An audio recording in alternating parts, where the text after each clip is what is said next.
Philippine Society for Music Education, in cooperation with the National Commission for Culture and the Arts, presents Alternative Music Education for Filipino Children Living in a Post-Pandemic Philippines. Through a series of webinars, the PSME aims to provide models of musicking at home for remote learning to be used by teachers and parents in the music education of their children during the post-enhanced community quarantine period.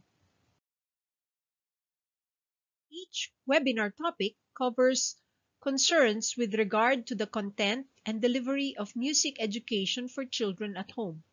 Aside from these, the enabling tools for remote learning such as music technology and assessment will also be tackled. Teachers in basic education will be able to explore the possibilities of integrating home experiences with the competencies of the school music curriculum through the sharing of musicking activities that can be done by families or vertical group of learners at home.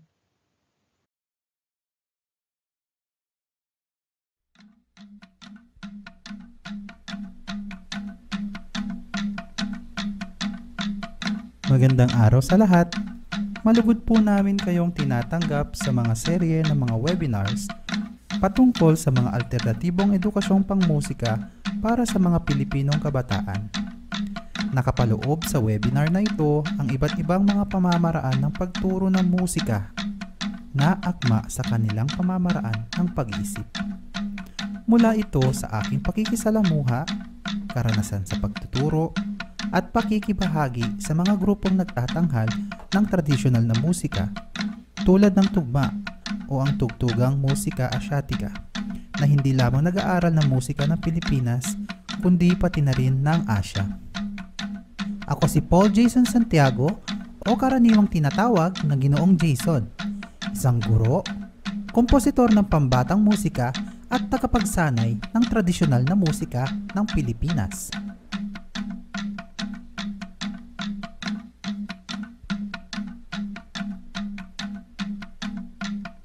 Dadako tayo sa yugto ng mga kabataan na kung saan sumasailalim sila sa isang pagbabago o karaniwan nating tinatawag na pagbibinata o pagdadalaga.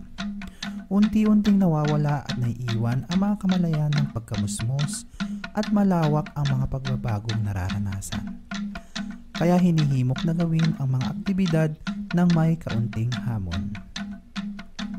Ngunit bago ang lahat, tumayo tayo at sundan ang maikling pagsasanay na ito.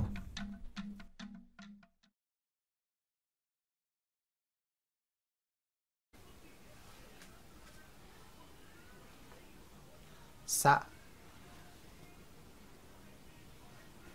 Du Ta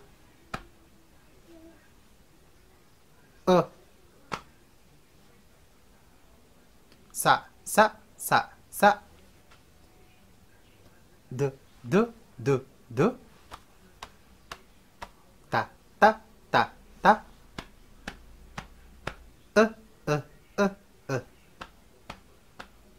Sa D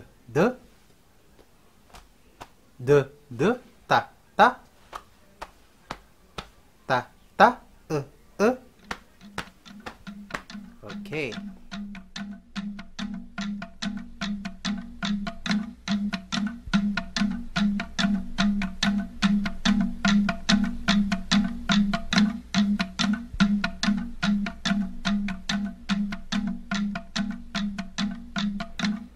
Sa D tarata ta sa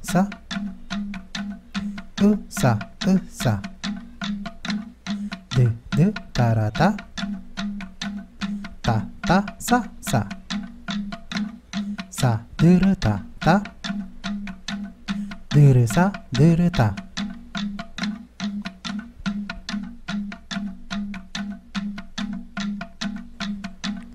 saradu tara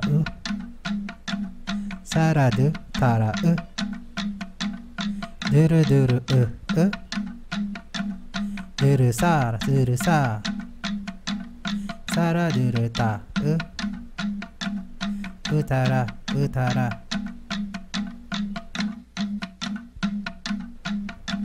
sa de re ta ta ta, sa de ta ra ta, de ta ra sa de ta ra sa, utara de, utara sa de ra sa, utara sa de re sa.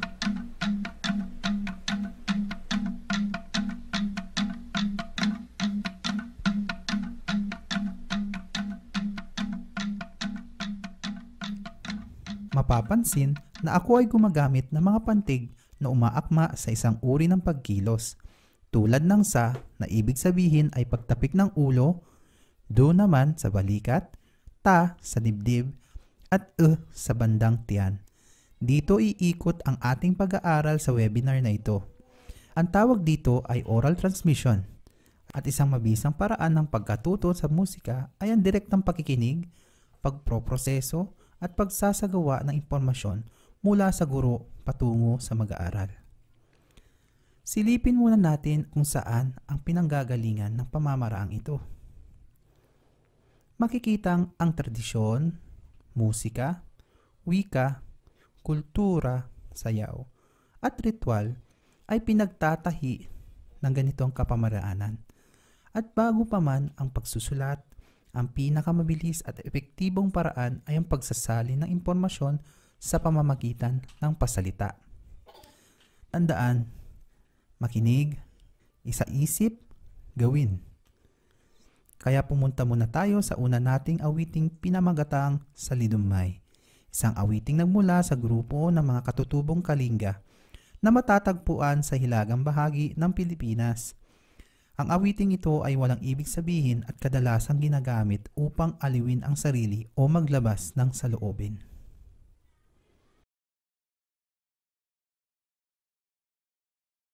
Dong dong ay si dong ilay, Salidummay. Dong dong ay si dong ilay, Salidummay.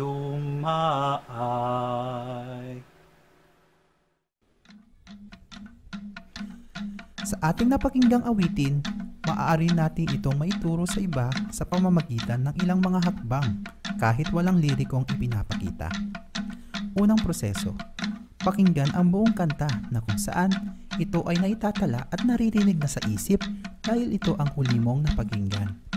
Pamilyar ka ba sa LSS? Ikalawang proseso, bigkasin ang bawat linya ng may tamang ritmo.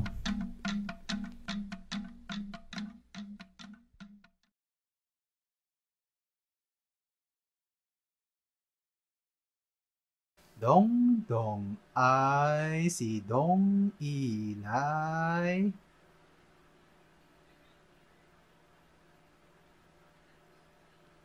Salidummay.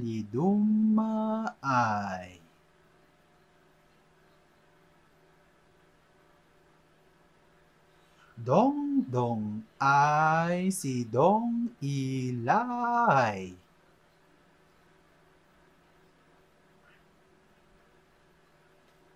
Salidummay.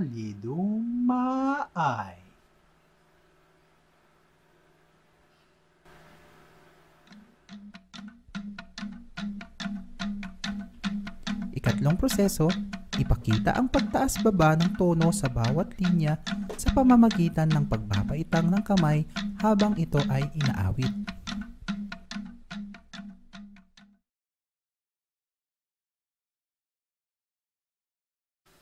Dong dong ay si dong ilay,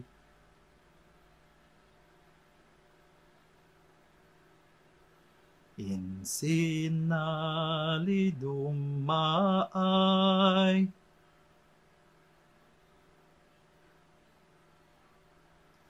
Dong dong ay si dong ilay,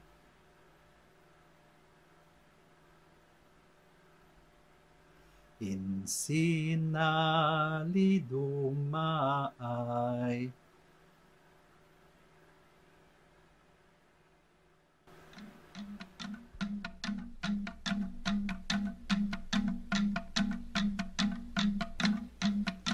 At ang panghuli, awitin muli ng buo kasabay ang tagapakinig.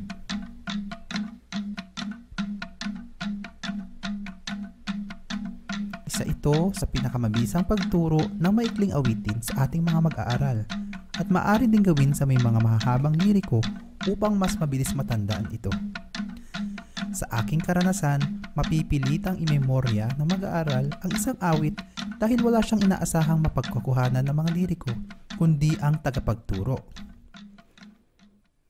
Ayan, naalala niyo pa ba ang huli nating inawit? Daming explanation, ano po? At dahil may mga awit, kaakibat nito ang pagtugtog. Kaya ipakilala muna natin ang isang uri ng estilo ng paglikha ng musika na kilala sa kultura ng mga Kalinga. Ito ang kapamaraanang interlocking. Bago ko ipaliwanag ito, pakinggan muna natin ang pagtugtog ng isang grupo sa video na ito.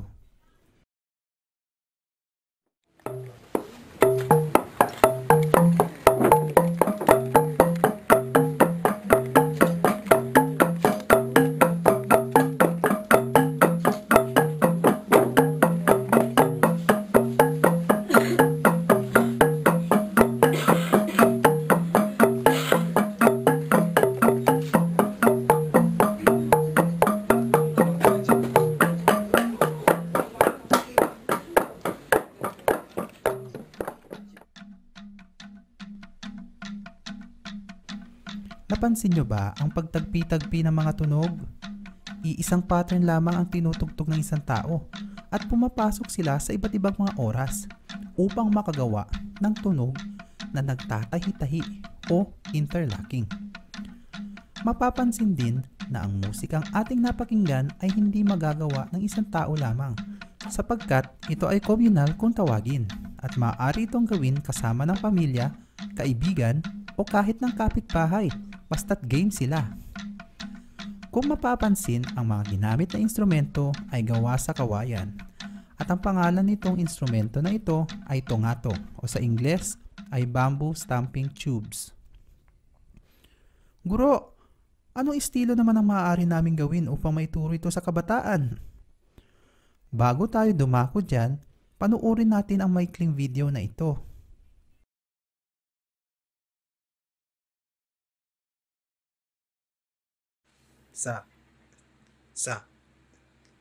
Lim ta lim ta lim lim ta lim lim ta lim lim ta lim lim ta lim lim ta lim lim ta lim lim ta lim lim ta lim lim ta lim lim ta lim lim ta lim lim ta. Mapapakinggan na ako ay gumagamit ng mga pantig upang irepresenta ang isang individual na may kanya-kanyang mga papel. Tignan ang litratong ito. Makikita na may 4 na kahon patayo na nahahati sa 8 pang maliliit na kahon na ginagamitan ng paputol-putol na linya na nagpapahiwatig na ito ay may 4 na tibok o beat. Ibig sabihin, mayroon itong 4 na beats at 8 maliliit na beats. At ang pahalang naman na may 6 na kahon ay nagre-representa ng 6 na tao. Ang mga pantig na nakikita ay mga bilang na aking pinaikli upang mabilis itong mabigkas. Maaari din gamitin ang mga numerong Ingles na 1, 2, 3. Ngunit para sa kapakinabangan ng webinar na ito, ay minarapat kong gamitin ang sariling wika.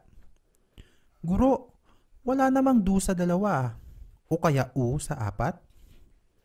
Tama, hindi ito sa wikang Filipino kundi sa Ilocano. Mesa, 2, 3, 4, 5, 6. Katulad ng pagbilang ng mga Indonesian, ano po? 1, 2, 3, 4, 5, 6. Maaari nyo rin gamitin ang sarili nyong wika upang mapadali ang inyong pagturo. Ang tawag ko dito sa diagram na ito ay ritmong salitaan. Ito ay binabasa mula itaas pababa at may papakita dito kung paano tutugtugin ang iyong parte sa piyesang tinatawag na ginalupak. Panoorin ang maikling video na ito. Appear, disappear, 1/2, 1/4, 1/4, 1/2, disappear, appear, appear, disappear, 1/2, 1/4, 1/4, 1/2, disappear, appear, appear, disappear, 1/2, 1/4, 1/4, 1/2, disappear, appear, appear, disappear, 1/2, 1/4, 1/4, 1/2, disappear, appear, appear, disappear, 1/2, 1/4, 1/4, 1/2, disappear, appear, appear, disappear, 1/2, 1/4, 1/4, 1/2, appear.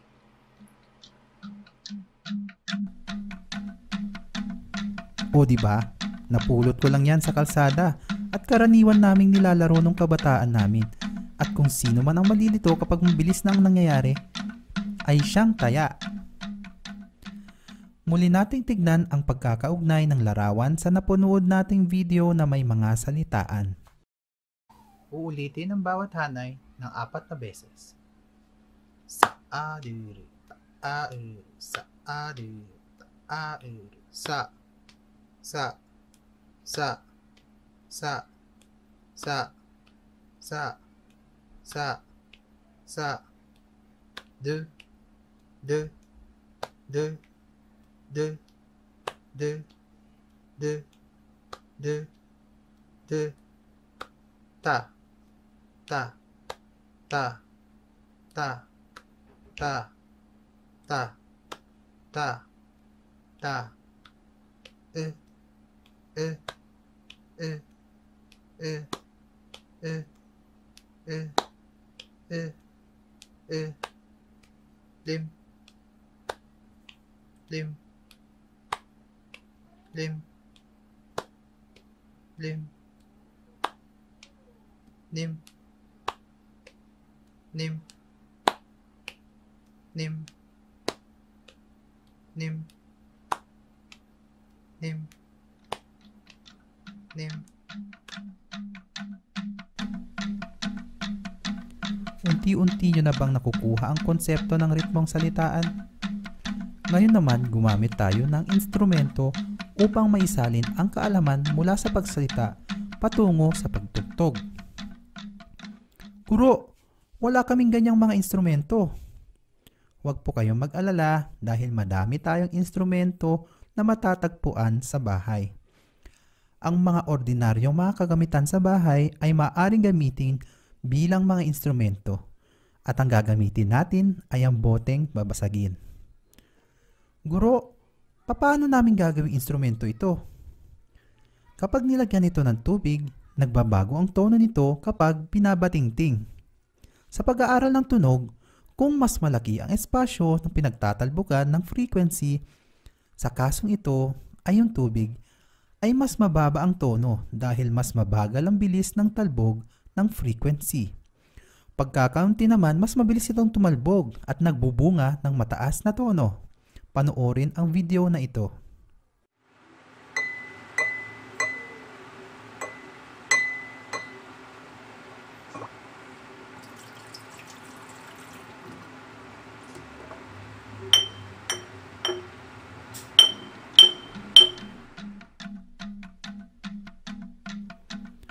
O diba, hindi lang musika ang pinag-aaralan natin, kundi pati na din siyensya. Ngayon, pakinggan natin ang magiging resulta kung may iba't ibang mga tono mula sa pinakamababa at pinakamataas.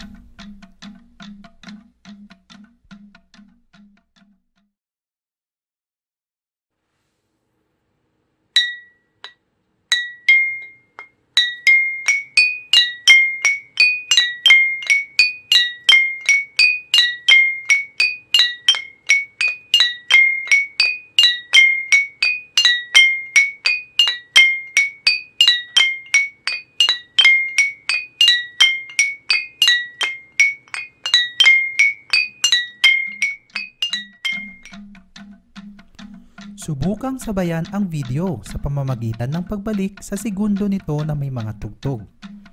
Maririnig din na may dalawang uri ng pagpapatunog ng instrumento.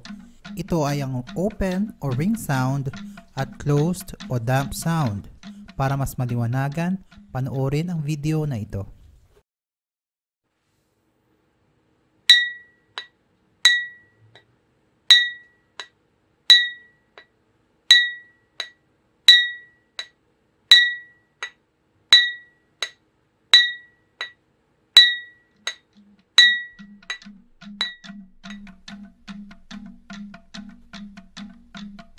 Ayan, nakaawit na tayo at nakatugtog. Mag-aral muli tayo ng bagong awitin na maaari nating gawing round song. Ano nga ba ang round song?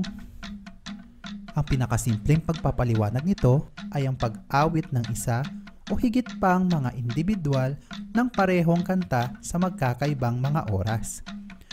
Bakit ko pa pinaliliwanag ito? Mas maigi na lang kung mapakinggan natin.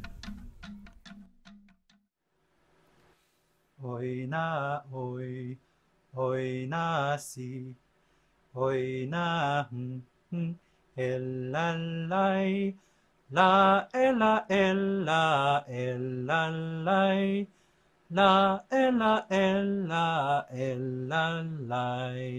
Hoy na, hoy na, hoy na, hoy na, hoy na, hoy na, hoy na, lay na, la ela ela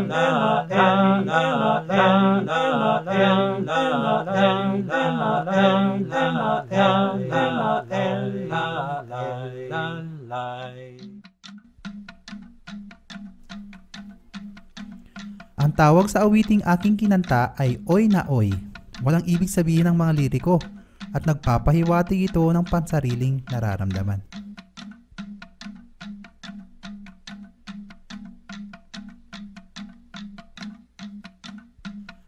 Ulitin nating muli ang proseso ng pag-aaral ng isang awitin sa pamamagitan ng pasalita. Unang proseso, pakinggan muna ang buong kanta na kung saan maitatala na ito at maririnig na sa isip dahil ito ang pinakahuli mong napakinggan. Ikalawang proseso, bigkasin ang bawat linya ng may tamang ritmo. Ikatlong proseso, ipakita ang pagtaas-baba ng tono sa bawat linya sa pamamagitan ng pagbabaitang ng kamay habang ito ay inaawit. At ang panghuli, awitin muli ng buo kasabay ang tagapakinig. Ayan, maaari mo nang ituro ang handle sa Hallelujah sa pamamagitan ng pagwawasiwas ng kamay. Joke lang, ano ho? Gising pa po ba kayo? Sana'y hindi pa kayo inaantok sa parteng ito ng webinar. Ipapakilala naman natin ang ikalawang instrumento. Bago natin ito gawin, panoorin ang video na ito.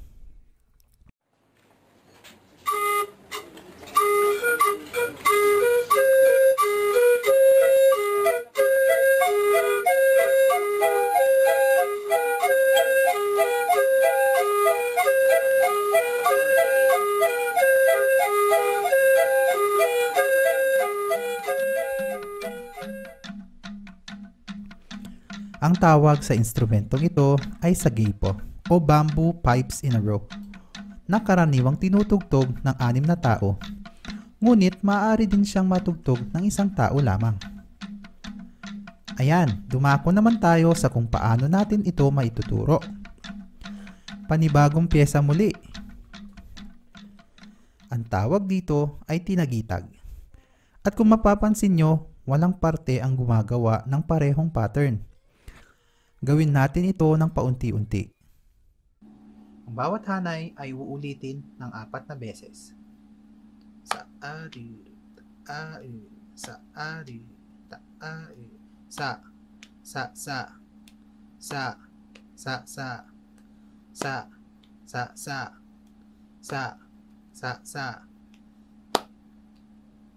dire dire dire dire ta tit ta tit ta tit ta tit ta tit ta tit ta tit ta tit hut hut hut hut hut hut hut hut hut hut hut hut lim lim lim lim lim lim lim lim lim lim lim lim nim nim nim nim nim nim nim nim nim nim nim nim nim nim nim nim.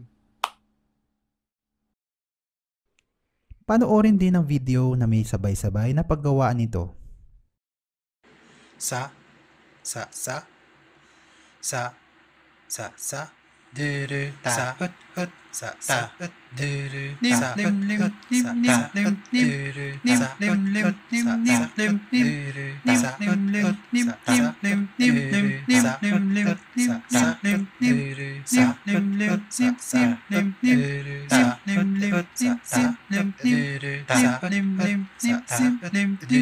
sa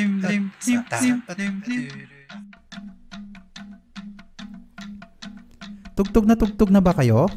Dali, hatakin nyo na ang mga kasama sa bahay at maghanap tayo ng alternatibong bagay upang panghalili sa instrumentong sagaypo. At tama ka kung naisip mong i-recycle natin ang mga boteng ginamit kanina na may tubig. Kung mapapansin natin, magkaiba ang epekto ng dami ng tubig kapag sa ganitong kapamaraanan ng paggamit. Dahil hindi na sa tubig tumatalbog ang frequency, kundi sa espasyo sa loob ng bote. Baliktad ang magiging epekto. Pagkakaunti ang tubig, mababa ang tono at kapag madami naman ay tumataas.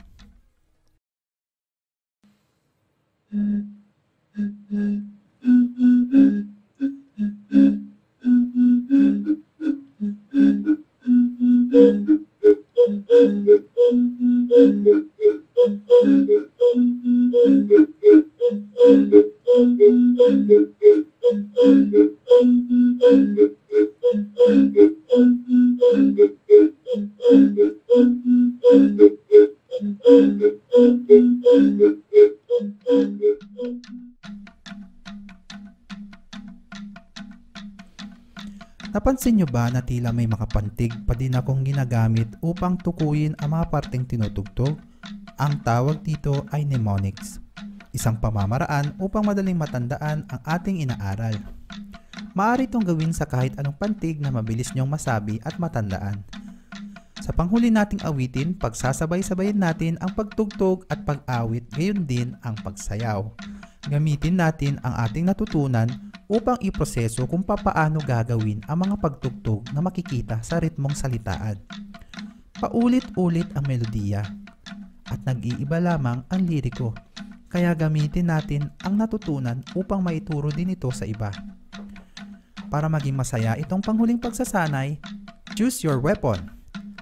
Maaaring isa sa mga bagay na ito.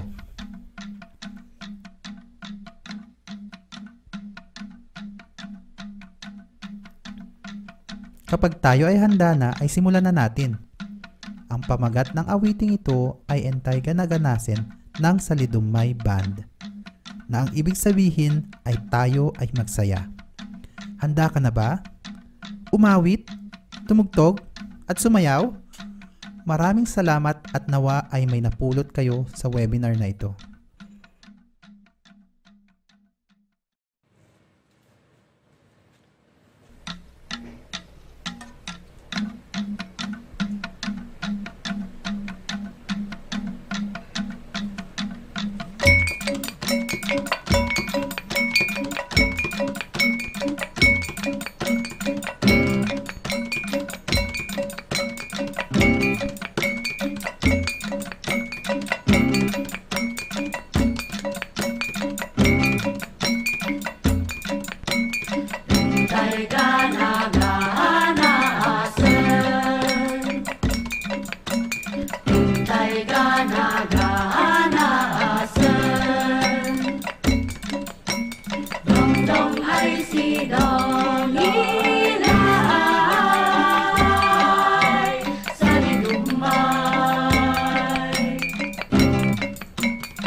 Okay, so you just heard me sing a Japanese song.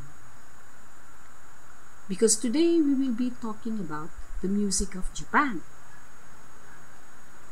Listening to that song, of course, we do not understand the words.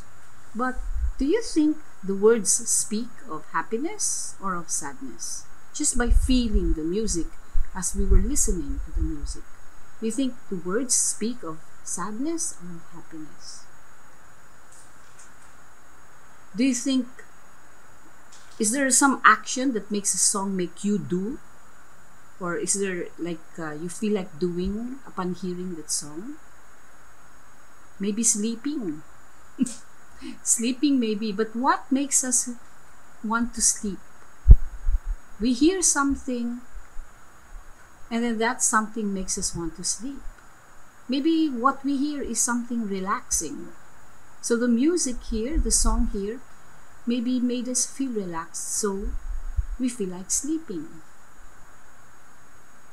Let's take a look at the words of the song so we will know what it means. Let's see. I will show you the words.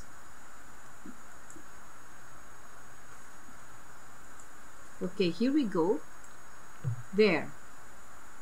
The words in English, or some translation would go, in the morning as I wandered about in the seashore, I remembered things from the old times. The sound of the wind, the shape of the cloud, the wave that came, and the color of the seashell. That's why when you heard the accompaniment, wait, I will bring you back there. When you, the music, the harmony that was playing with the voice sounded like waves. It was supposed to be interpreting the sea, the waves in the sea. So here you see that the song is about water, about sea, about waves, about seashore. This folk song is called Hamabe no Uta. It's there is a saying that the song was composed by a poet who was not feeling well. He was sick, and an elderly poet, and he's supposed to have gone to the sea to keep himself healed, to make himself get healed, thinking that the sea will heal him. And so he wrote that poem, saying that he got memories, he got into remembering many nice things as he was in the sea. So that's what the song means, or that's what they say the composer was trying to say, or his intent through that music. So here we are talking about the theme of the song as what? Nature. Nature. Many Japanese songs talk of nature.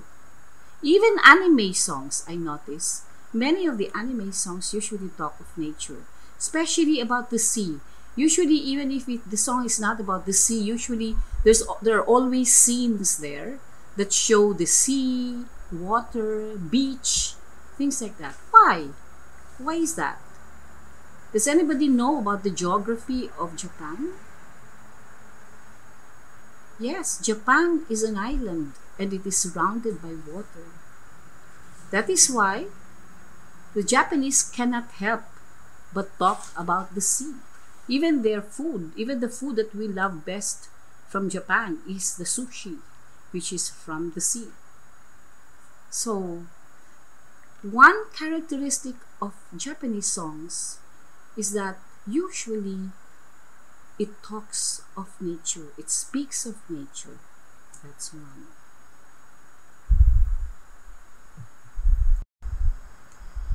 Now I'm going to make you listen to another version, actually two versions of the same song.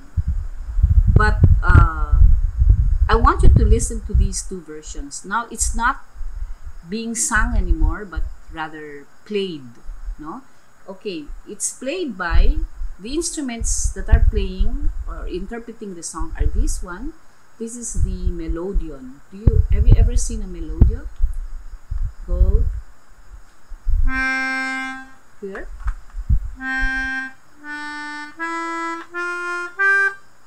This is a melodeon.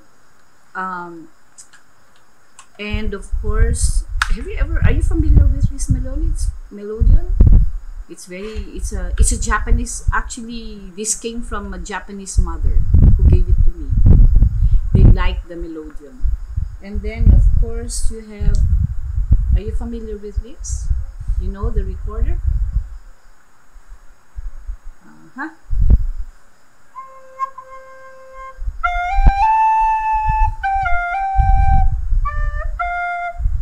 Not very nice, but acceptable. I'm not a very good recorder player, but you will hear the music interpreted by those two instruments, and I want you to compare the difference. I mean, tell us the differences between the first version and the second version. Okay, here we go.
Okay, so we heard the song.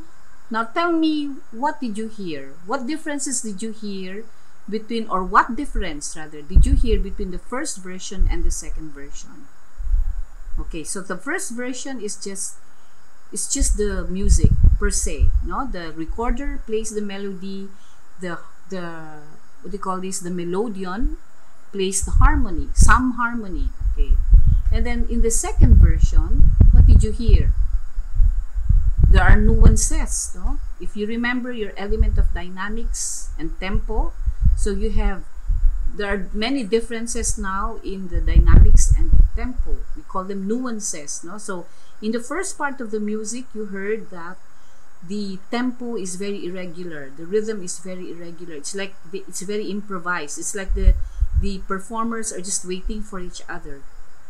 And then you will notice in the second part of the music, it suddenly became stable. The rhythm became stable and regular. And then in the third part of the music, what did you hear? The music became faster. It went faster, and then it slowed down. went retardando or accelerando, retardando, if you will remember your terms, no? So, and then in the retardando, in the last part, you will notice, if you listened, that the melodion went away. It left the recorder to finish the music, right? Let's listen to that again here.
Okay, so you heard the music again. So you noticed that my explanation, the first part, it was the first version, this second version. I made you listen to the second version. In the first part of this second version, so the music was unstable in terms of rhythm and tempo. The second part, it went very stable in terms of tempo and rhythm. And then in the third part, it went faster, and then it slowed down, and then you heard that the recorder was left alone by the melodion, right? Now, this kind of performance of music is called the Johakyu. It's a form of music that the Japanese like to do. The Japanese like to perform their music. It's called the Johakyu, and I will show you the spelling of that Johakyu. No, here it is. There. Jo-ha-kyu. So Jo-ha-kyu. Jo is that first part of the music when the melody or the music is played very irregularly in terms of tempo and rhythm. And then Ha is when it becomes stable. And then Q is when it does that faster and then slowing down. And if there are many instruments playing, one by one, the instruments will go away very, very slowly, like fading, as if they're saying farewell, and then it leaves one instrument alone. And that instrument usually is the biwa, but I'm not going to talk about instruments here. No, it's the biwa is like a guitar. Okay, it's a string instrument, and usually that's the instrument that gets left alone to play the last part of the music. So that's the Johakyu. It's a form of music for Japanese music, no? Now, where is that? What is this Gagaku? The Johakyu is the form of music that is played in the Gagaku. It's not Gaga Ako, ha? It's Gagaku. Say Gagaku. Okay? There. The Gagaku is an old, ancient music of the Japanese, okay, of Japan. It's an ancient court music of Japan. It's really the music that the emperor likes, and as well as the nobility of the early Japanese, no? So we're talking about the ancient times of Japan. Did you know, just a trivia, did you know that Japan had an emperor already even 500 years before Christ, BC, no? 500 years before the before Christ, So there was already a Japanese emperor. What was the Japanese? Why was a Japanese emperor so important in Japan? Because they like order. Simple, simple. You know, the Japanese are very, very orderly and very, very disciplined, right? So I remember my brother went to Japan last year and he had a very strong experience of time in Japan. Because when you go to Japan, and of course you have to ride their trains leave their stations very, very, very, very much on schedule. And not only that, it's earlier than the schedule. So don't make the mistake of going there. If the train leaves at 12, you'll make the mistake of going there at 12. No, you should be there earlier than 12. Because in the case of my brother, what happened is they went early, of course, so that they will be on time. But what happened is that the train actually left 1 minute before 12. So imagine if you think that it will leave at 12. No, you're wrong. Okay, so it actually leaves, I think not even 1 minute. I think even longer than the scheduled time. I mean earlier, much earlier than the scheduled time. So that's how disciplined the Japanese are. They're very much about order. And here you can see, even in their music, the emperor likes order. Simple, no? So this is an influence of what? The spiritualism or the religion or the philosophy of the Japanese, namely Shintoism, and what? What's the other philosophy that the Japanese embrace? It is called Buddhism, right? So it's Shintoism and Buddhism. So this Johakyu form of music, their way of performing music in the Gagaku, which is an ancient court music, is an influence of Shintoism and Buddhism. So I have given you two characteristics of Japanese music. The first one is that it speaks so much of nature. Even in the anime, you can hear it. And then the second one is that because of the influence of their philosophies, their music is usually very simple and yet elegant and very orderly. Okay? So we will try to sing the song Hamabe no Uta in this way so that it will reflect the culture of Japan. Okay, let's learn the song now. Okay, let's learn the song just by simply listening to it. Okay, so you have to listen very well so that we can sing the song, a Japanese song, and try to give justice to it through by employing all those characteristics that we just talked about. Okay, here are the words. Okay, there we go. I will say the rhythm, then you follow after me, and then we will learn the melody.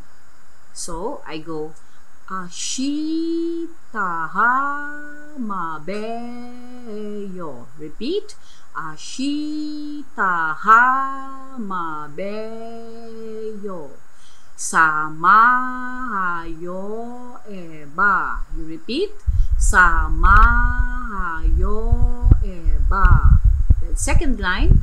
Mukashi no hokotozo. You repeat. Mukashi no hokotozo. Shino hobaruru. You repeat. Shino hobaruru. Okay, so ruru. It's not ruru. No, that's the way the Japanese say it. Can you say again? Shino hobaruru. Repeat. Shino hobaruru. Third line. Kaze no toyo. Repeat. Kaze no toyo. Kumono samayo. Repeat. Kumono samayo. Then Last line. Yosurunami mo. Repeat. Yosurunami mo. Kai no iro mo. Repeat. Kai no iro mo. See, the words are there. I mean, the meaning of the words are there, no? So now let's learn the melody. Ashita mabeyo. Repeat. Ashita mabeyo. Samayo eba. You repeat. Samayo eba. Second line. Mukashi no kotozo. You repeat. Mukashi no kotozo. Shino baruru. Repeat. Shino baruru. Okay, let's sing the first two lines. Ready? Ashita mabeyo. Samayo eba. Mukashi no kotozo. Shino baruru. Yes. Now we're ready for the third line. You repeat after me. Me first. Kaze no hotoyo. Sing. Kaze no hotoyo. Okay? And then kumono samayo. You sing. Kumono samayo. Okay. The last line. Yosurunami mo. Repeat. Yosurunami mo. Then kai no iro mo. Repeat. Kai no iro mo. Now let's sing the last two lines. Okay, with me. Ready? Sing. Kaze no toyo. Kubo no samayo. Yosurunami mo. Kai no iro mo.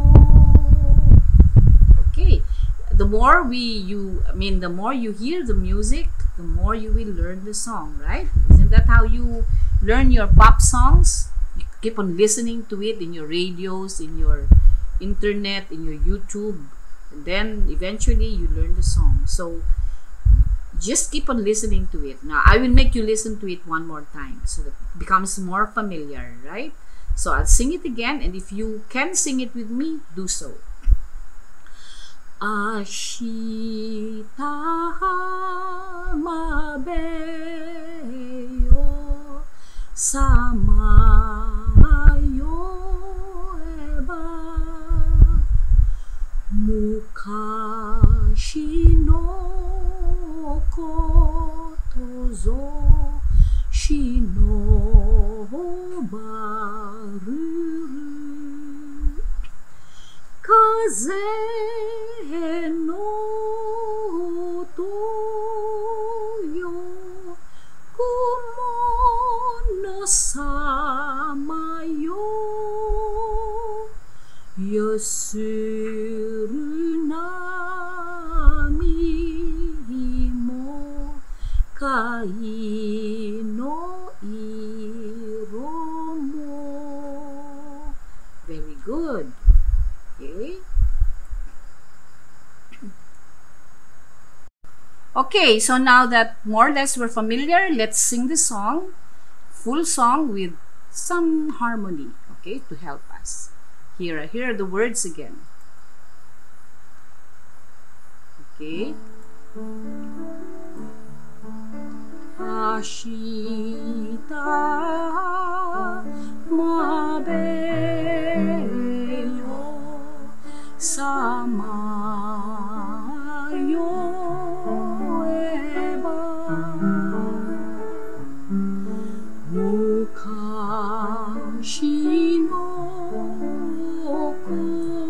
kotozo shino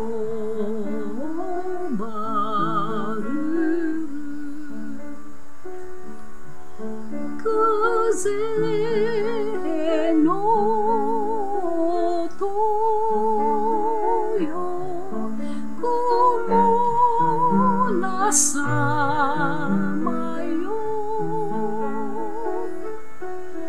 yosuru nami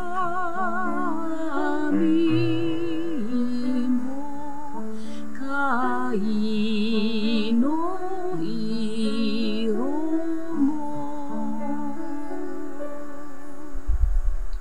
Okay. Okay, that was very good. We all sang this song well. Right, very good. Give ourselves a pat on the back. There. Okay, now, the next thing we have to do is we will extend the song. We will extend the song more than just singing it, or more than singing it. No? So, how do we extend the song? Maybe interpret it in another way, or reinterpret it.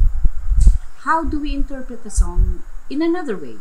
So who is good in painting? Who draws very well? Who dances very well? Maybe you could draw something like this. Yeah. It's the painter of this is Wickens in the 1800s. Very old. Wow, wonderful painting, no? Maybe you could do something like that. Yeah, painting on the waters. Okay, and then those who are very good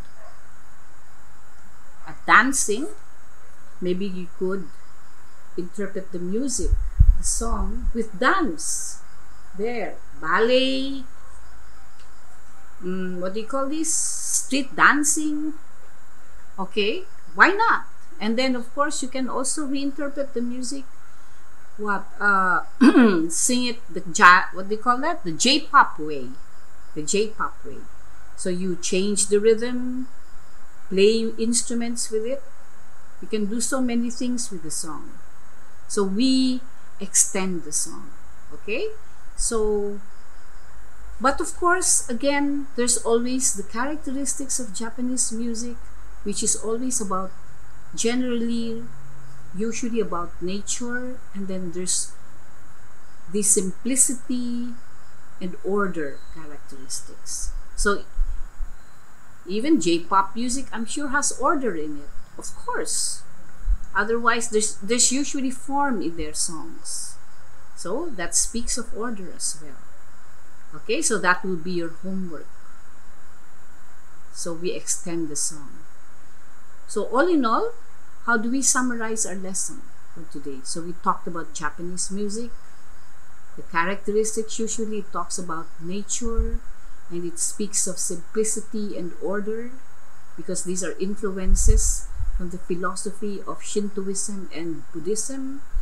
Okay, and then we also talked about the Johakyu or a form of music. The Jo, the Ha, the Kyu. Okay, and then this comes from the Gagaku, ancient court music of Japan. And then, of course, we learned the song, the folk song of Japan, Hamabe no Uta. Okay, so next week we will talk about your interpretations, your extensions of the song. We will finalize it so that you will start practicing for it. I will group you, no? Put you into groups, and then you will do it in groups. very good. Goodbye and thank you.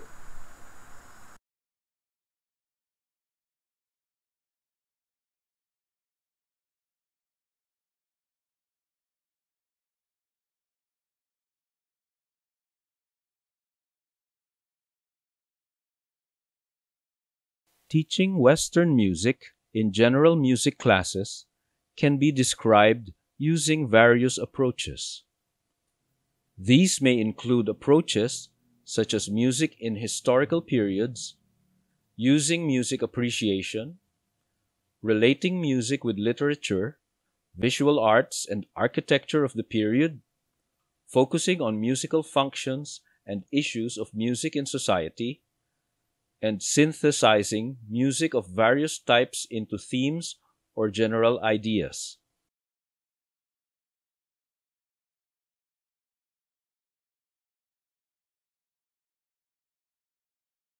One idea is the use of imitation in the music of various periods in Western music. In the next clip, see how the theme played first by the bass gets imitated by the tenor, followed by the alto, and, lastly, the soprano recorder. Because of the range of the instruments, the imitation may start in different notes. Appreciate how, despite these differences, the music comes together pleasantly as a whole. The fugue or fuga is a compositional device that uses imitation and counterpoint among voices. This fugue in C was originally written in E-flat from the Well-Tempered Clavier. Fugue in C by Johann Sebastian Bach.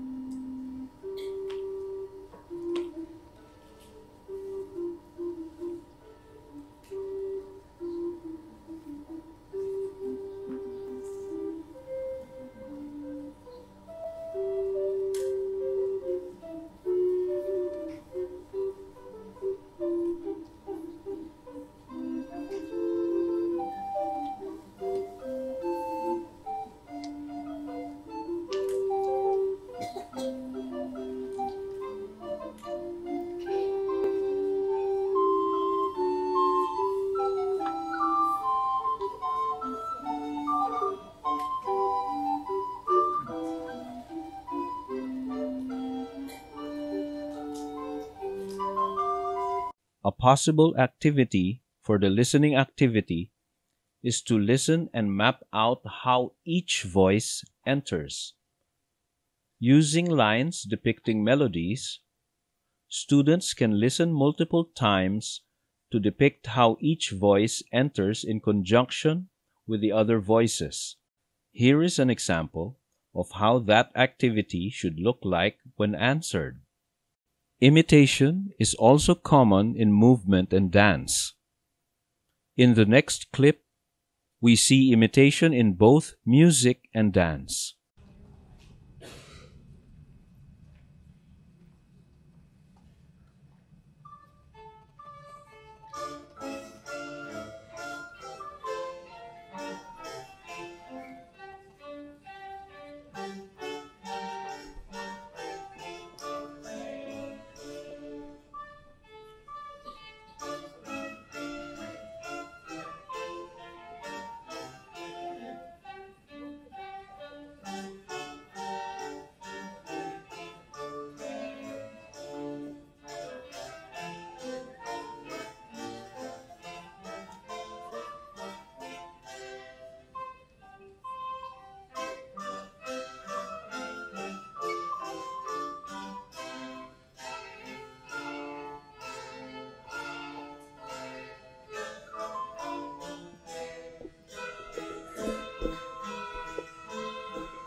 An activity to process the viewing is to prompt the students to look for the possibilities and limitations of using imitation in both music and dance.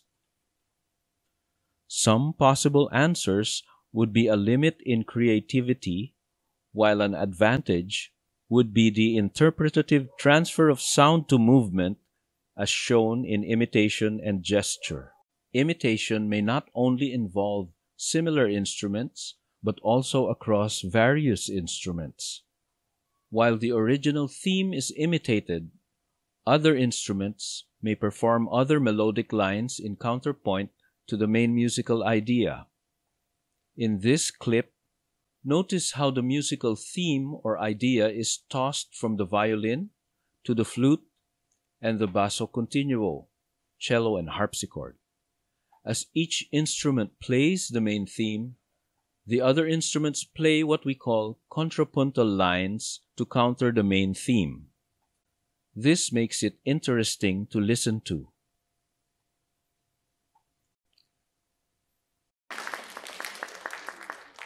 Succeeding Alessandro Scarlatti as Kapellmeister in Naples, Francesco Mancini is considered as one of the important opera composers of the Neapolitan school in the 1800s.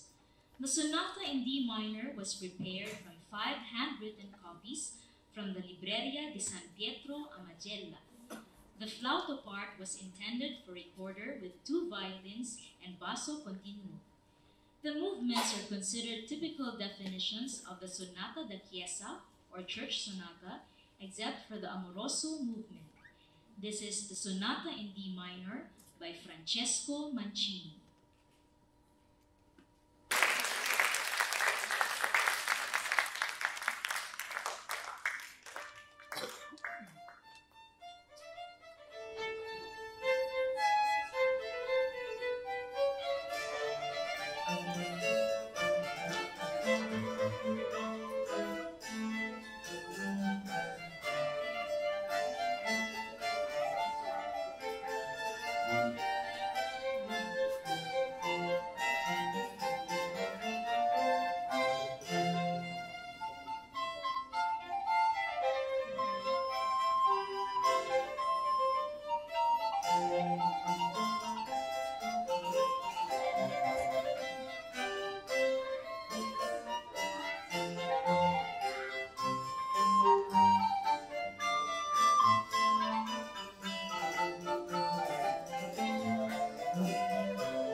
Students may be prompted to describe how the various melodies imitated and put in counterpoint to each other interact. Simple prompts, such as knowing when to come in and which instrument goes first, can also be brought up.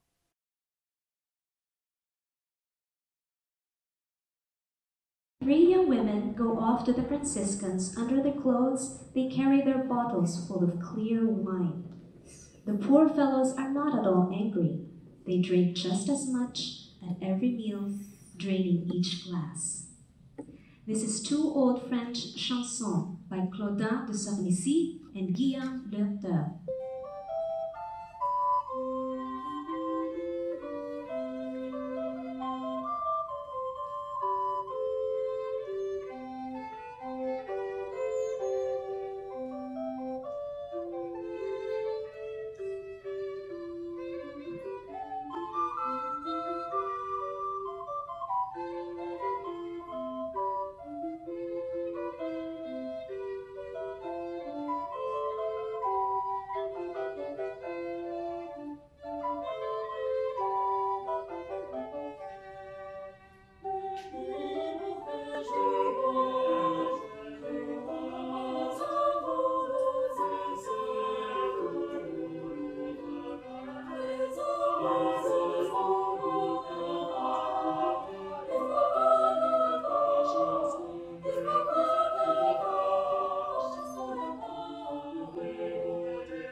In this exercise, students can extend their knowledge of imitation with looking at how other ensembles have doubling of voices and instruments in their performances. The advantage of this practice is not only extended to helping out other performers in their parts, but also in altering texture and quality in the parts as voices and instruments combine to produce a line.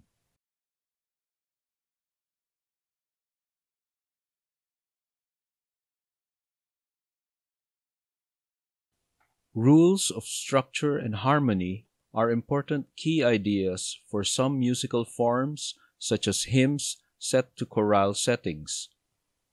While some hymns can be sung in one voice, Western harmony has developed to include voices following strict rules of part writing. Until today, hymn singing is common in churches where parts are written for soprano, alto, tenor, and bass, following the rules of harmonic part writing.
Musicians, like other artists, also engage the world around them by making music that expresses how they feel about current events during their time.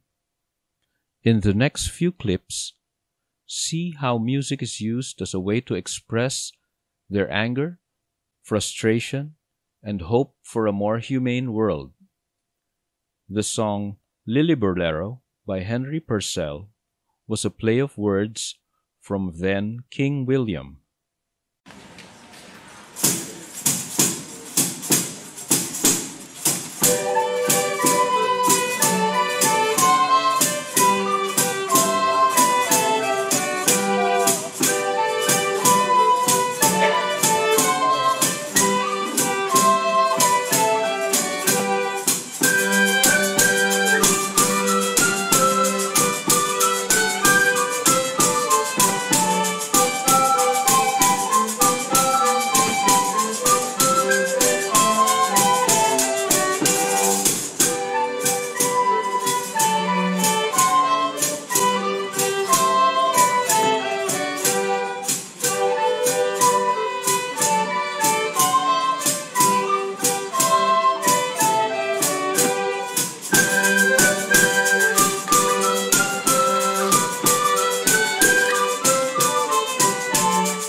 Del Biabo's song, written in 1600, resonates with hope against tyranny when he says, "Flee, flee, flee from this sky, harsh and unyielding, relentless and freezing.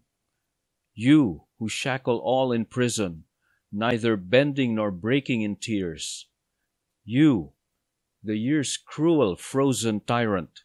Flee, flee, flee to wherever the eternal winter places its throne over the frost.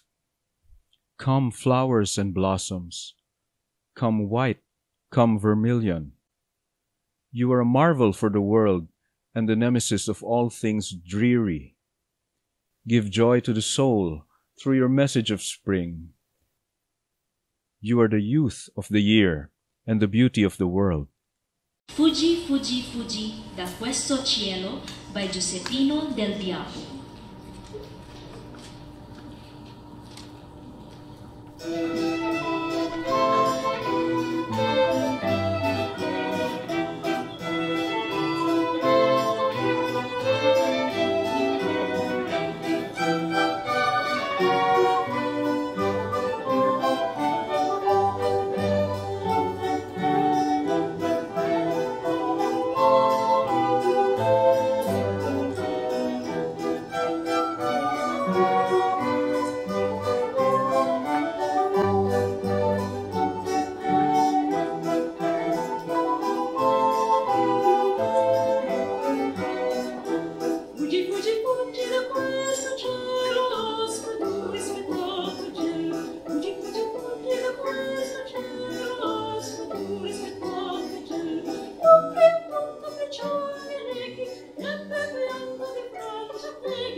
Music and dance has always been integrated in Western music. See this court dance from Italy called Petit Riance. While the first part is a semi-improvisational slow section, the second part is an exciting dance.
An activity to process this material is to look at how forms in music like slow-fast sections complement. Students can find similar songs in their playlists where slow-fast sections are in one song. This can be shared in class or online discussion.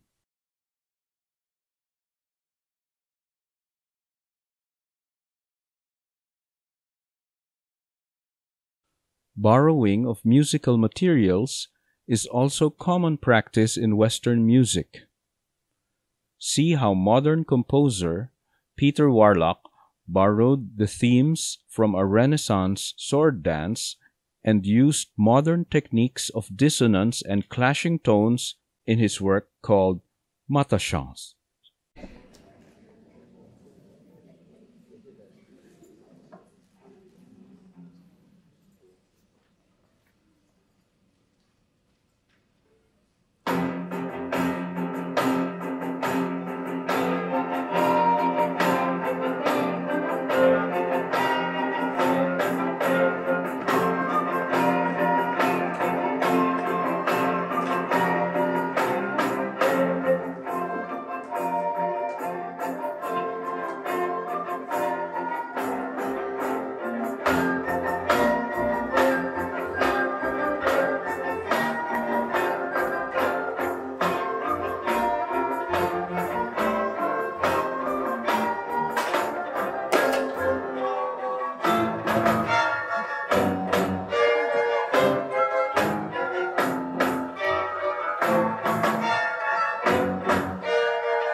An activity to apply this is to experiment with clashing tones on available instruments. Reflect on how clashing tones can express certain ideas of tension and excitement.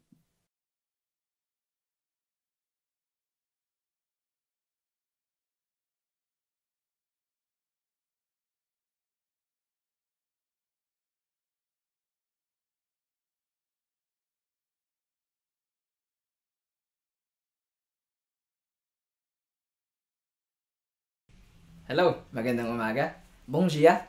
Ako si Jack Dufort from the College of Music. At ngayong araw, tuturuan ko kayo ng ilang Brazilian rhythms at magpapakilala ng ilang Brazilian instruments right here. So, una ang ituturo ko sa inyo ay yung samba or specifically is yung batucada. So, samba is a style of music from Brazil and batucada is the rhythm that is used in samba or a samba that is played specifically or most predominantly for percussions. So, I'm a percussionist kaya ito yung i-share ko sa inyo ngayon is how I play these instruments and these rhythms. So, start tayo ngayon sa instruments. Alright? So, first instrument is the ganza or yung shaker na tinatawag natin. So, typically yung shakers sa ganza samba yung ganza is the same way we play shakers in other types of music. Pero yung accent lang yung maiiba. Bakit nga ba maiiba yung accent? Since samba is a 2-4 measure and a 2-4 style of music. 2-4 meaning we have 2 beats in one measure. So 1, 2, 1, 2, 1, 2, 1, 2. For samba, you need 2 measures para mabuo yung phrasing. So 1, 2, 1, 2. Then repeat. 1, 2, 1, 2. Alright? So, samba is a strong 2 accent. So, mas heavy yung accent natin at yung focus ng music is heavy sa 2. So, 1, 2, 1, 2, 1, 2, 1, 2. Alright? Then next, yung ganza, it plays 16th notes. So, 1, 2, 3, 4 sa isang measure. So, 1, 2, 3, 4, 1, 2, 3, 4, 1, 2, 3, 4, 1, 2, 3, 4. So, 1, 2, 3, 4, 1, 2, 3, 4, 1, 2, 3, 4, 1, 2, 3, 4. Tapos, yung accents natin, malakas siya sa 4 and sa 1. So, 1, 2, 3, 4, 1, 2, 3, 4, 1, 2, 3, 4, 1, 2, 3, 4, 1, 2, 3, 4, 1. Alright? Let's try it slow. 1, 2, 3, 4, 1, 2, 3, 4, 1, 2, 3, 4, 1, 2, 3, 4, 1, 2, 3, 4, 1, 2, 3, 4, 1. So, pag binilisan natin siya ng konti to get that swing feel na sinasabi nga nila, or swingy, S-U-I-N-G-U-E, ganito siya.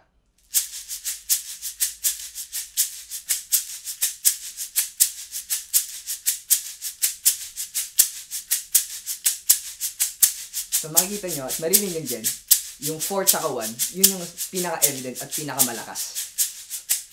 4-1, 4-1, 4-1, 4-1, 4-1. 4, 1, 4, 1, 4, 1, 4, 1, 4, 1, 2, 3, 4, 1, 2, 3, 4, 1, 2, 3, 4, 1, 2, 3, 4, 1. Alright?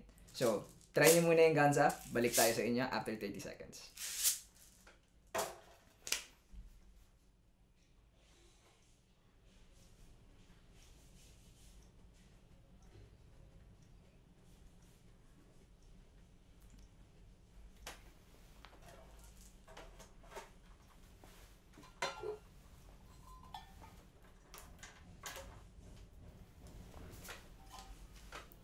Alright, welcome back. So next na instrument naman natin is agogo. A-G-O-G-O. Yung agogo sa Brazil, it gets its roots from the African bell called gangkogui or gangkogui. Makikita natin yung agogo is dalawa yung bells na meron siya. So isang high pitch at isang low pitch or isang high and low. So yung agogo, marami siyang patterns and depende sa samba school na tumutugtog. Madedetermine mo kung sinong samba school siya. Yung iba merong 4, merong 3, merong 2. So for this lesson today, gagamitin natin yung dalawang tone lang. Itong pattern ng agogo na ituturo ko is a modified version. So ito yung mas common or hindi ganun ka syncopated. Syncopated meaning hindi ganun karami yung notes natin na nasa upbeats. So, ito yung pattern ng agogo na ituturo ko. So, 1, 2, 1, and.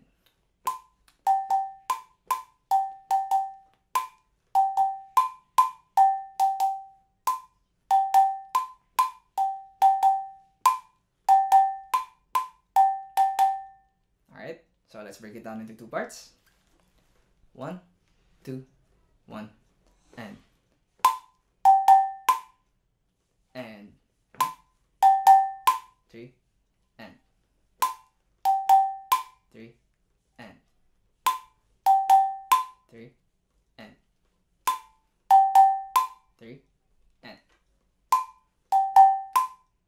So kung lalagyan natin siya ng syllables or ng tunog or onomatopoeic sounds natin siya, pwedeng ting at ko. So ting, ko, ting, 3 and ting, ko, ting, 3 and ting, ko, ting, 3 and ting, ko, ting, 3 and. So yun yung first half. Then second half is, so tutugin natin yung first half para makita natin yung relation ng second half sa kanya. So 1, 2, 3 and.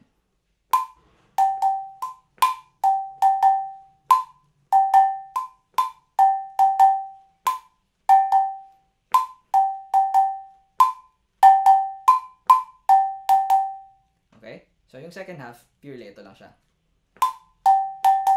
1 and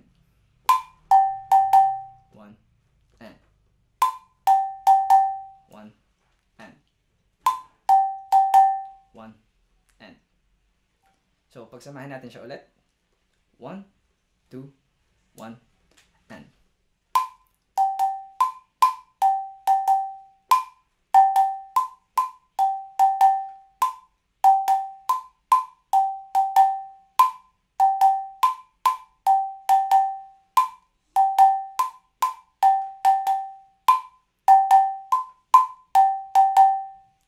Alright? So, try nyo muna yung agogo pattern. Let's go to the next. See you!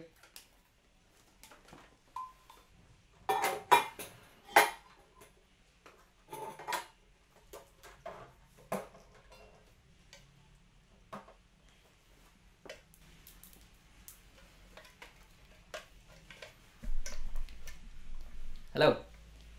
So, yung next instrument natin ay tamborim, spelled T-A-M-B-O-R-I-M. Not to be confused with our normal tambourine. As you can see, wala siyang jingles dito. So, wala siyang tunog pag ginaganito natin. So, single head. High-pitched. Pero pwede rin siyang medium-pitched. Pero for this lesson, gagawin natin high-pitch yung tono niya. So, ganito siya kataas. Alright? So, yung ituturo kong pattern ng tamborim is called teleko-teko. So, T-E-L-E-C-O-T-E-C-O. Teleko-teko. Yung teleko-teko, medyo complicated siya pero pwede nating i-break down into 2 sections again like we did before. Yung teleko-teko, nagsa-start siya sa upbeat ng 1. So, dito natin makikita yung syncopation na tinatawag. So, yung teleko-teko, ganito ang tunog. 1, 2, 1, and.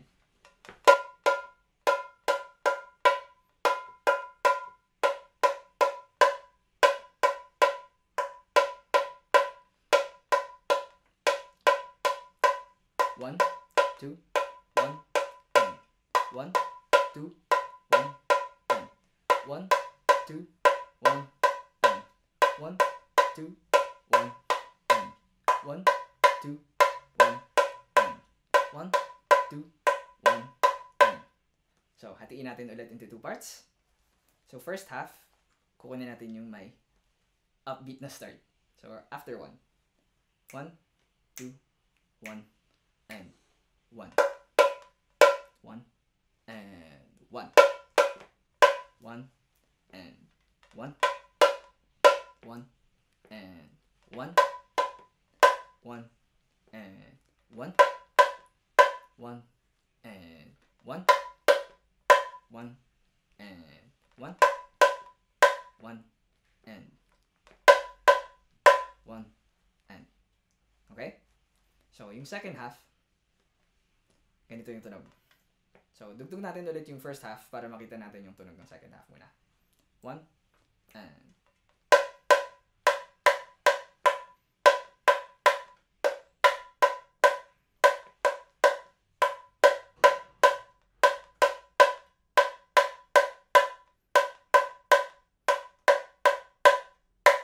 So, yung second half, ang tunog niya, nagsa-start na sa downbeat. So, 1, and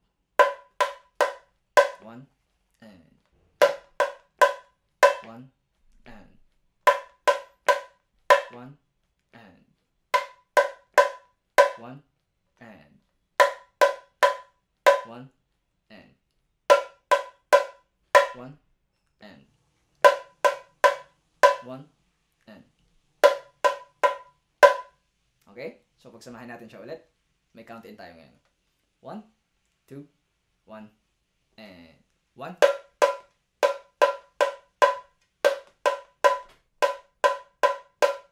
1, 2, 1, and 1, 2, 1, and 1, 2, 1, and 1, 2, 1, and 1, 2, 1, 1, 2, 1, and. So, yun yung teleko-teko. Yung next na ituturo kong rhythm sa tamborim, ang tawag dito ay kahitero. So, C-A-R-R-A-T-E-I-R-O. So, kailangan natin ng stick or yung baketa. So, yung baketa at yung tamborim, ganito yung tunog ng kahitero. So, ganito yung first accent niya. 1, 2, 1, and 1, 2, 1, and 1, 2, 1, and 1, 2, 1, and 1, 2, 1, and. Pero, lalagyan natin siya ng flip.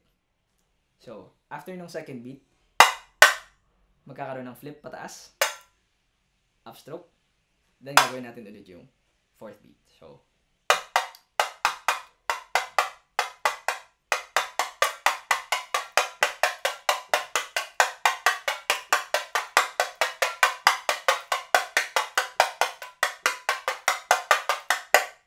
okay? Mukha lang siyang mahirap pero kayang-kaya natin gawin yan.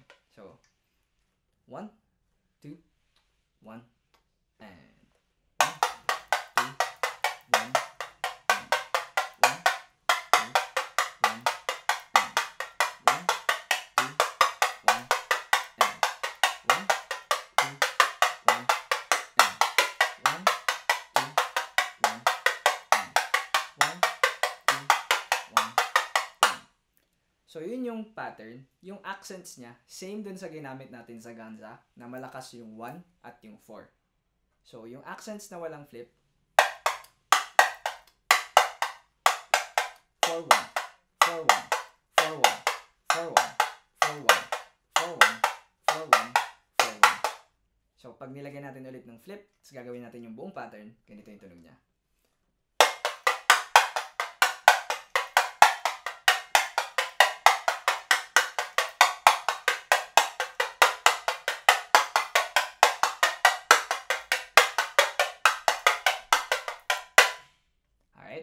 So, yun yung for tamborim. Meron tayong dalawang rhythm. Yung teleko-teko at yung kahitero. Try nyo muna ulit. I'll see you back in a bit.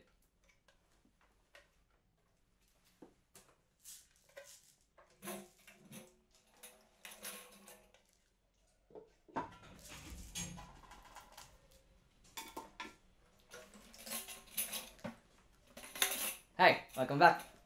So, yung next instrument natin, ang tawag dito ay pandero. So, mukha siyang tambourine. Pero, kung makikita nyo, yung jingles niya, hindi katulad ng usual na tambourine natin na magkaganito yung saklog. Sa kanya, parang naka-pompiang parang hi-hat. Tapos, meron siyang spacer sa gitna na flat. So, para saan yung flat na spacer na to? Yung flat na metal sa pagitan ng dalawang jingles, ginagawa niyang mas crisp tsaka mas tight yung sound nung jingles. So, hindi siya as loud. So, mas control. Bakit? Sa style ng pandero, sa pagtugtog natin sa kanya, mas intricate yung mga rhythms na ginagamit. So, yung ituturo kong pattern ng pandero is common na makikita natin sa mga pop songs nila, pag sa chorus parts, pag sa mga samba jihoda, or yung mga samba jimesa sessions nila, o yung nagsasamba sila sa isang table na may pagkain, may drinks, and they're all just having a good time. So, ganito yung tunog ng pattern.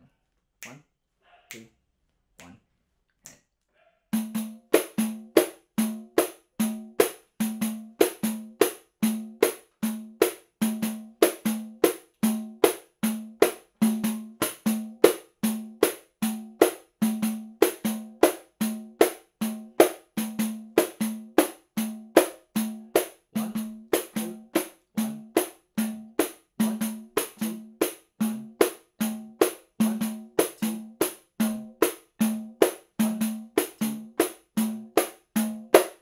So, 2 parts tayo ulit. So, first half, 1, 2, 1, and. And. 1, and. 1, and. 1, and. 1, and. 1, and. 1, and. 1 and 1 and 1 and. Alright? So, second half. So, gawin nyo ulit. Tutugtugin muna natin yung first half para makita natin yung connection ng first at ng second portion. 1, 2, 1, and.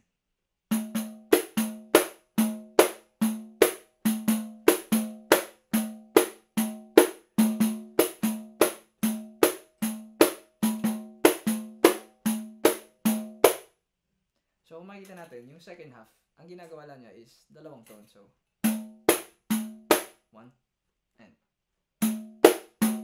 1 and 1 and. So, pag tututugin natin ulit yung buong phrase, ganito siya. 1, 2, 1, and.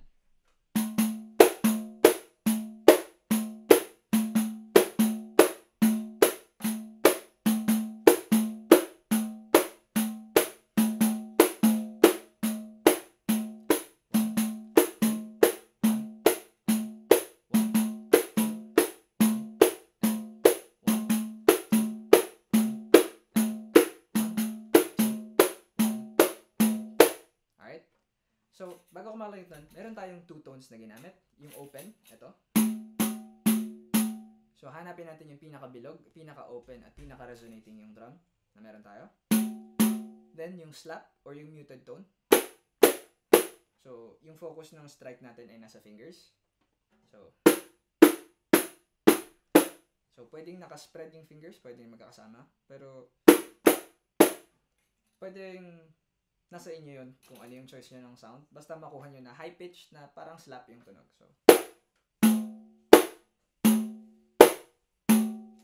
So yung pattern natin ulit. Last time.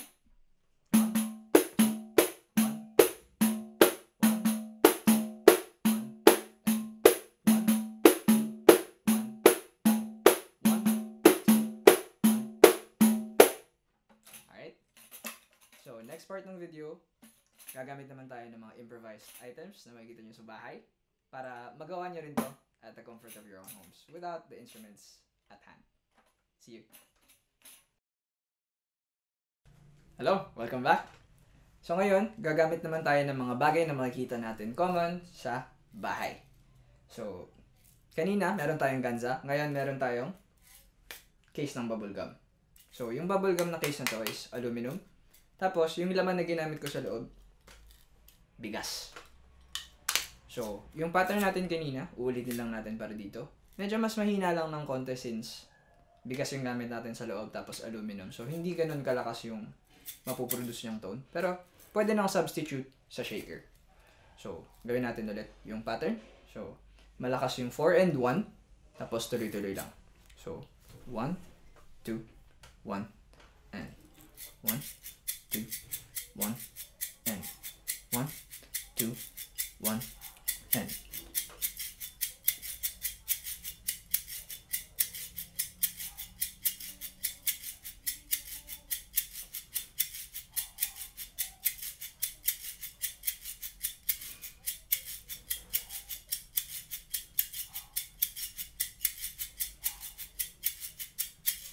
Alright? So, yun yung ating replacement at household version ng Ganza bubblegum container. So, next naman, meron tayo kaninang agogo. So, yung agogo natin merong 2 tones. So, anong pwede nating i-substitute sa agogo? Pwede tayong gumamit ng teacup or ng mug na isang maliit at isang malaki. Right here. So, kanina, kung matatandaan nyo, yung pattern ng agogo natin goes something like this.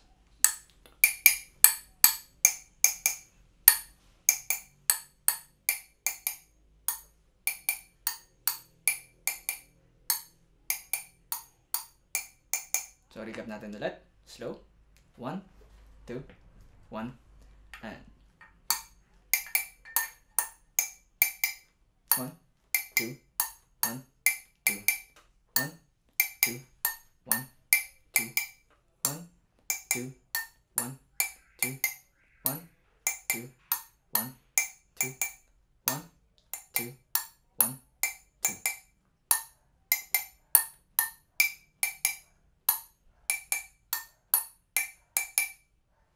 Okay? Replacement sa agogo, teacups, or mug.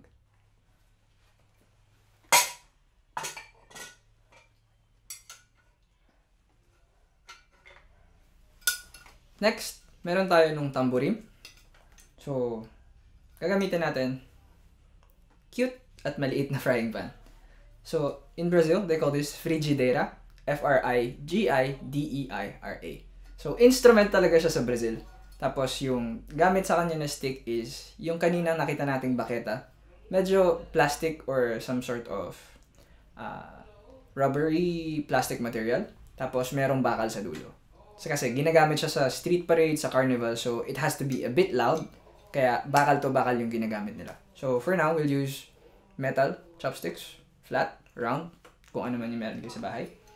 Uunahin natin yung kahitero na pattern. So, ano ang tunog niya? So, kung matatandaan nyo, yung kahitero, yun yung merong flip.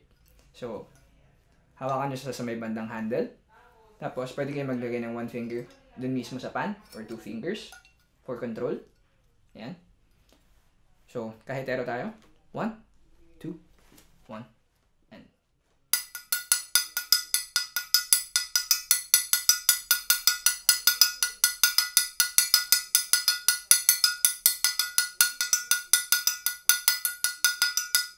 So, malakas ulit yung 1 tsaka yung 4.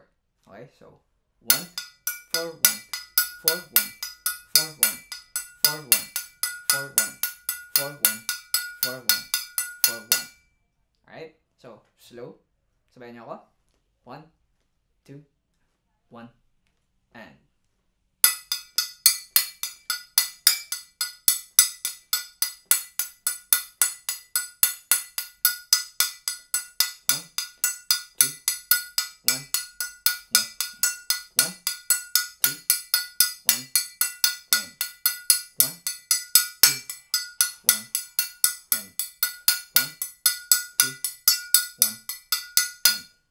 Alright?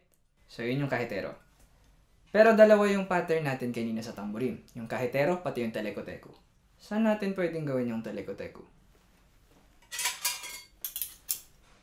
Kutsara. Spoons. So, ginagamit din nila to sa Brazil. Tawag nila colher. So, C-O-L-H-E-R. Tapos, kung paano natin nahawakan para makapag-produce ng tone is, hahawakan natin siya first, yung spoon, facing down, like this. Yung other spoon, papasok natin dito. Separated by yung thumb. Tapos, i-hold natin yung index finger dito sa ilalim, over dun sa top. Tapos, magkikreate lang tayo ng small space in between ng dalawa using our thumb. So, using our thigh, ito yung tunog. Then, we'll do the teleko-teko.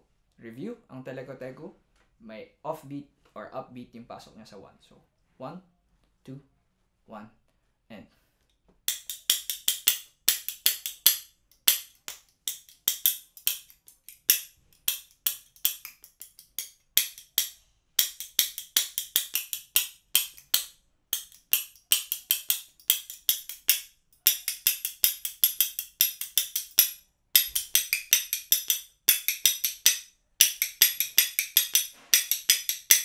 So, nilalagyan natin ng kamay sa taas pang fill ng space. So, yung pattern natin, if wala yung kamay,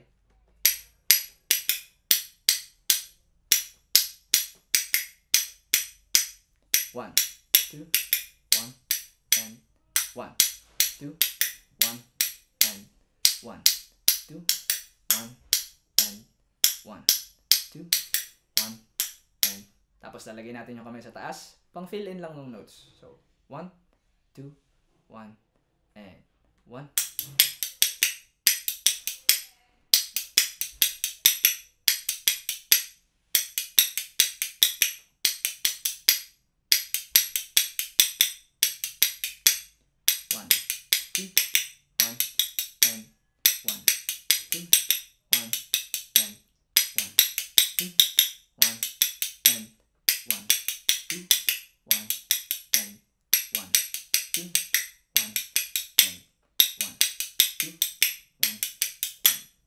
Alright? So, meron na tayong kahitero, meron na rin tayong teleko-teko. Next natin is yung pandero. So, yung pandero, gagamit din tayo ng dalawang substitute para makuha yung dalawang tones na meron siya. So, first muna, kukunin natin yung open, pati yung slap tone. So, pan-dero. Gamit tayo ng pan. So, makikita natin, meron din tayong dalawang tones. So, open. Tas yung slap. So, papatayin lang natin yung ring para makuha yung slap tone. So, kahit hindi natin siya masyadong paluin ng malakas, basta makuha natin yung tone. So, 1, 2, 1, and.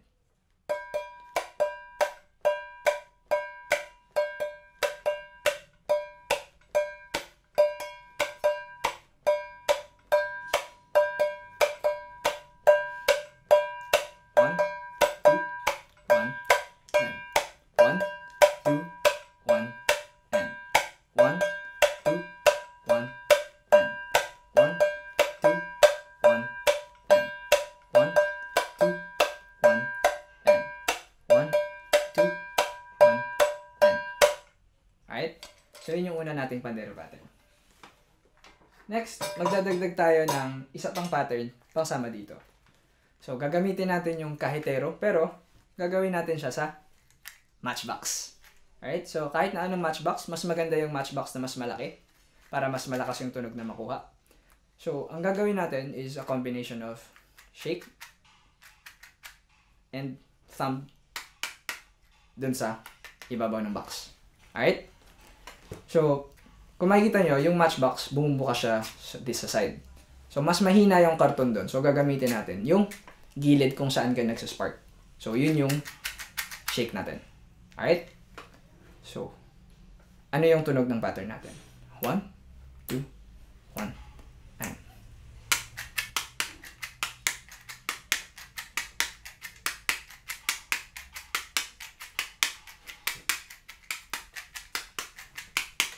So, meron tayong 1 tsaka 4 sa thumb, gaya ng kaninang malakas na accent sa kahitero tsaka sa ganza, at shake sa 2, 3. So, 1, 2, 3, 4, 1, 2, 3, 4, 1, 2, 3, 4, 1, 2, 3, 4, 1, 4, 1, 4, 1, 4, 1, 4, 1, 2, 3, 4, 1, 4, 1, 4, 1, 1, 2, 1, and 1, 2, 1, and 1, 2, 1, and 1, 2, 1, and.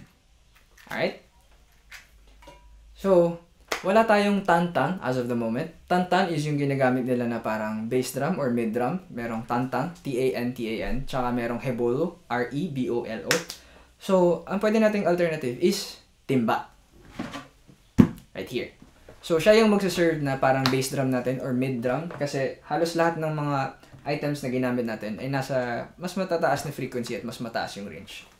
So, para dito, gagamit tayo ng left hand to play the side. And thumb or yung palm natin to get the open or the bass sound. So, since malakas sa 2-side ang samba or yung batukada na gagawin natin, yung nagpe-play ng 2 sa notes is yung bass drum or yung surdo or yung tantan or yung hebolo. So, ganito yung pattern na gagawin natin. So, 1, 2, 1, 1.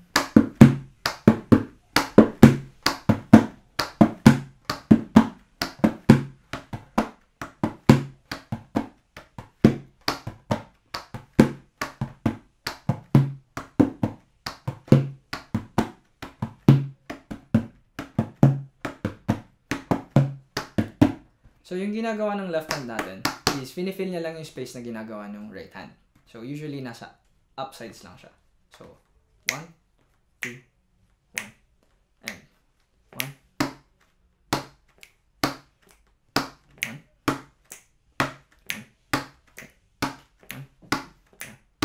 1, and. Tapos, yung right hand natin yung gumagawa ng pattern. So, meron tayong dalawang tone ulit, mute at yung open. So, for this specific na kind ng timba, mas maganda yung tone for thumb. So, yung thumb yung gagamitin natin. 1, 2, 1, and.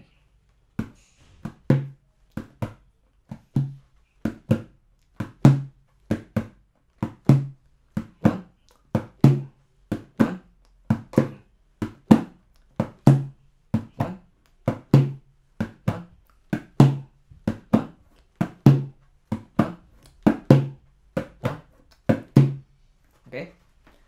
So, try natin ulit. 1, 2, 1, and 1, 1.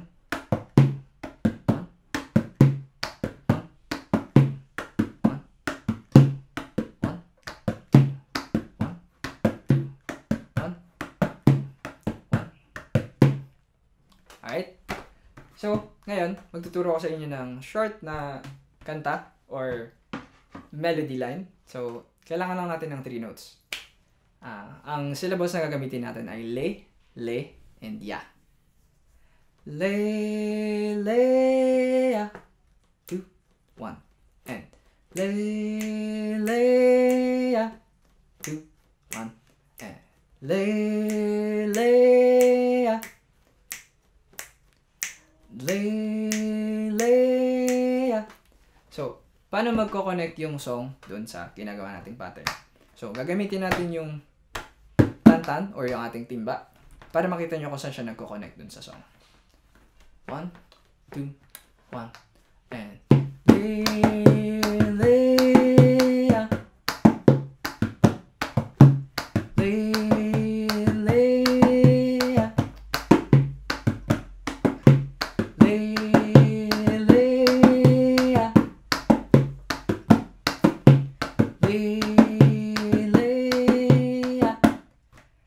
So, meron na tayong kanta, meron na tayong instruments, at meron na tayong grooves. So, if you have friends at home and if you have family members, you can definitely do this and you can definitely try this at home. Para naman may pantanggal tayo sa boredom. And we can enjoy music at the comfort of our homes without the need to buy instruments and what we can find at home. So makikita natin na sa dami ng rhythms na ginamit natin, they all form and combine to make this layer and this type of beautiful music na very rich ang culture at very rich in rhythms, pero napakaganda pag napapagsama-sama natin. So pag i-connect natin yun sa ating mga sarili at dito sa mundong ginagalawan natin, iba-iba yung mga taong makakasalamuhan natin. Iba-iba yung personality nila, iba-iba yung grooves na dinadala nila dito sa malaking circle na ginagalawan natin, which is yung life or yung pakikisama natin sa ibang tao. If we learn to appreciate the differences that we have and what we can offer instead of finding what we lack, mas maganda siguro yung magiging outcome ng pakikisama natin at mas magiging harmonious ang buhay if we think of it na lahat tayo parte ng isang mas malaking collective, which is, you know, being here together and in life. Same as lahat ng ito nako-connect natin dahil lahat sila ay instruments playing one groove or one type of song or one type of genre, which is samba. So, ganun din tayo sa buhay. And with that, I end the video. Salamat sa lahat ng pagmutok at salamat sa lahat ng nanood. Hope you enjoyed and hope you learned something today. Salamat po.